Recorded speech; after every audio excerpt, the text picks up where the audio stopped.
tentang rasa sesek beliau terhadap ucapan-ucapan orang kan. Dan yang paling membuat kita sesek itu adalah ketika kita ngerasa udah berbuat baik, tapi orang malah merendahkan kita. Kalau orang merendahkan kita dalam konteks kita emang nggak merasa berjasa atau berbuat baik, itu mungkin kita masih agak bisa berdamai. Tapi di situasi ketika kita udah habis-habisan, kita ngerasa udah berkorban, kita udah ngerasa udah ngasih banyak, tiba-tiba malah orang itu atau orang lain menilai kita dengan penilaian yang sama sekali salah gitu. Itu kan nyakitin banget, itu nyesek banget. Terus Allah bilang gini, walaqad na'lamu, aku tahu. Jadi Allah itu kayak pengertian banget gitu dengan apa yang kita sedang rasakan. Dan ini ayat ini kayak surat cinta dari Allah kepada orang yang sedang merasakan sempit dada karena marah, kecewa, sakit, terluka. Allah bilang, aku tahu bahwa kamu itu ngerasa sempit dada banget terhadap apa yang mereka ucapkan. Jadi caranya gimana? Fasabbih bihamdi rabbika wa kum minas sajidin.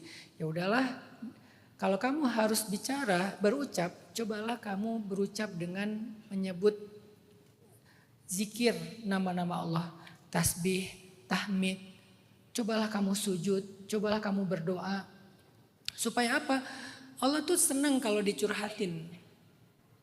Sebetulnya curhat itu bukan cuman kebutuhan perempuan, laki-laki juga curhat. Cuman caranya aja beda seperti cerita Ustadz Agam tadi kan. Semuanya butuh curhat, Nabi itu curhat. Cuman cara curhatnya beda. Tapi sebaik-baik curhat itu adalah menumpahkan semua keluh kesah kita kepada yang maha mendengar, yang maha mengetahui dan yang maha sayang sama kita, Allah SWT. Jadi kayak seolah-olah ayat ini bilang gini, kamu capek ya, kamu sesek ya, ya udah sini curhat sama aku. Seolah-olah Allah pengen bilang kayak gitu. Curhat sama Allah itu dimulai dengan zikir, kemudian sholat sunnah, kemudian doa. Itu adab curhat kan?